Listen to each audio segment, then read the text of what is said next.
Have you asked, why is this happening to me? Or what did I do to deserve this?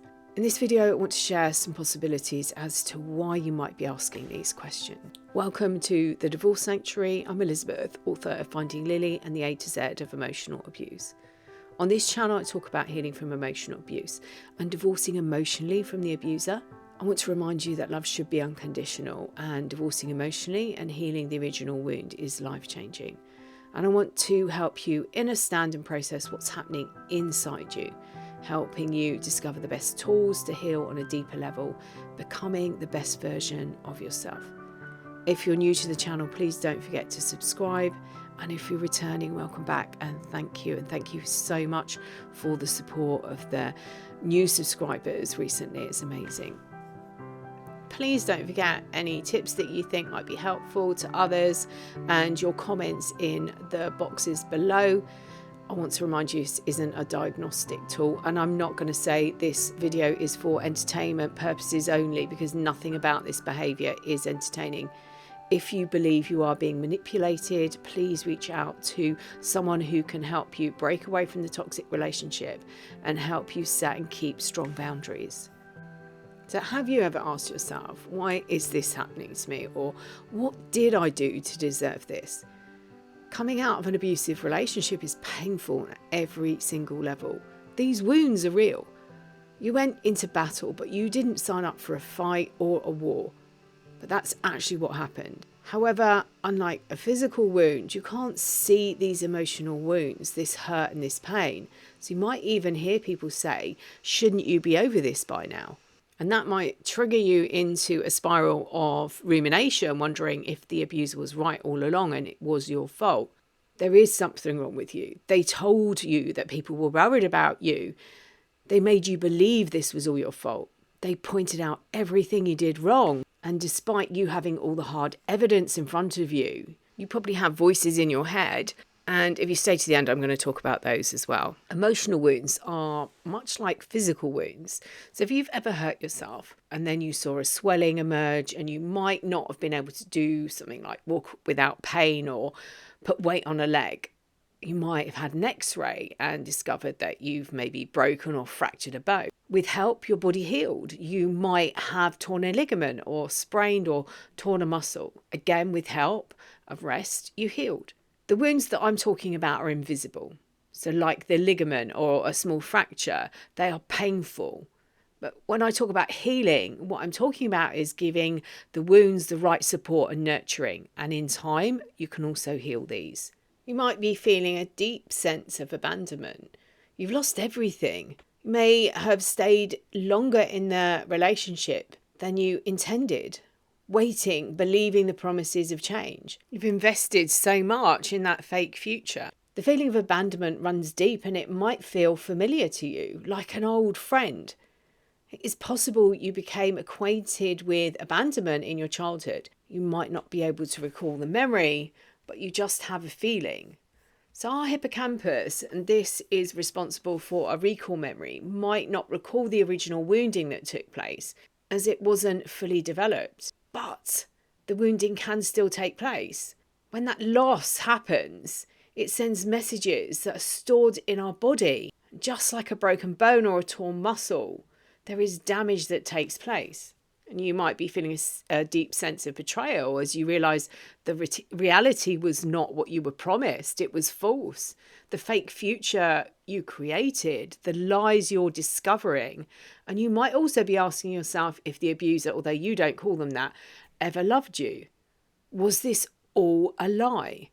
This feeling of betrayal may also run deep. And like its sibling, abandonment, it might feel very familiar to you. And it's also possible you became acquainted with this in childhood. Like abandonment, these messages are stored in your body.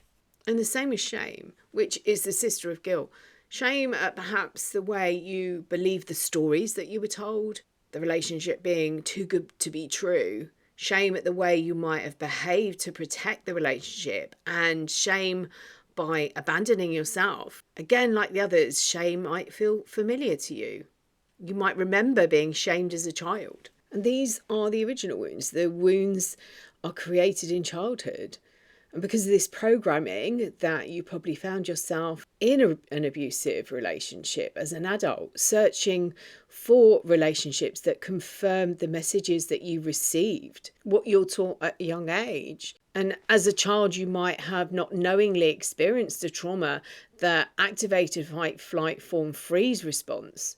And research is now starting to question if the child who can't concentrate for long, who is absent-minded, or who has an attention problem may actually be stuck in a trauma response. Tuning out is an adaptive response to distress. A child that's witnessing verbal abuse, whether it's directed at them or it's between the adults in their life, can't do anything about it. I saw a great video from Gabor Mate recently about this. He said, if someone is shouting at you, what options do you have? You might be able to say, please don't speak to me like that. He said, we're in this big room. There are hundreds of people here. You might be able to turn to someone and ask for help. I think he said something like, you could get up and walk out of the room. And then he said, now think of a young child. Who can they ask? When you can't fight back, you find ways of protecting yourself, and your brain takes over to protect you, and you disassociate from the abuse. And this is likely why you stayed in the relationship longer. You didn't see the abuse as abuse because you have experienced it as a child. I'll try and find the link and put it in the description box below. But the way we adapt helps us endure the period in the life of a helpless child. And although Gabe said period, he was talking about a time in his childhood for children who have grown up in abusive households. This is their entire lifetime. He says what's meant to be a temporary state becomes a long-term trait, and then becomes a source of dysfunction in pathology, meaning we never come out of that state, zoning out when we need to protect ourselves or when we perceive a threat. The hippocampus isn't fully formed when we're born. Do you remember what your earliest memory is? And just because you don't recall, it doesn't mean that the wounding isn't in your body. And the hippocampus is where we go to recall our memories. And for the majority of us, it's around about 3 years old. But for some, they have no recall of their childhoods whatsoever. What happens during those first few years of life is crucial. And the most important factor in the development of the brain is the emotional relationships that we have with people, with our parents, our caregivers, the environment that supports us. That's critical for a child's development. And this means parents that are emotionally available, that are consistently available to a child. Not just on a Saturday morning for a football training or a ballet class or at soft play. Parents that understand their child's needs. And this isn't a blame game. Now we're at a point that we can create that change. But it's important to remember that anything that interfered with the ability to parent impacted the brain's development. And I've talked about this a lot over the last decade. As children, we're sponges. We believe everything we're told is the truth. As a child, we have nothing to compare it with. And if you observe a small baby, it's reliant on the adults around him or her to keep it alive. And by thinking about it in this way, you can start to understand or understand how programming happens. So up until the ages of 7 to 8 years old, everything a child hears, they believe. The parenting a child receives from an abusive parent isn't good enough. It's inconsistent and conditional. So these children will be programmed with low self-esteem and shame, and they will receive wounds of abandonment, shame and betrayal. And because they have no one to reach out to, they learn different ways of protecting themselves. As I said, we have 3 core wounds: abandonment, shame and betrayal. And perhaps you recognise the wounds that you've been given and have been in one or more abusive relationships. The original wound is where it started. It is the one you received as a young child. And this trauma, much like a physical wound, is painful. One way I teach people to deal with this is to listen to the voices. Those moments when you're berating yourself. Listen to the way a sentence is constructed. You might identify the person who's told you this belief that you hold about yourself by that. And as you learn to work with this technique, you might start to hear the voice of the person that told you this. And then learn to talk to your wounds. And you can empower them, and you can empower yourself. And naturally, you become a repellent to manipulators. These wounds are given to you in childhood, but it doesn't mean that you can't heal from them. Because you can't see them, it doesn't mean that they can't be healed. If you found this video helpful, please like and share, and consider subscribing to the channel. I'm going to put the link to my new workbook, The Essential Criteria for Creating the Perfect Healing Plan. It's a bit of a mouthful.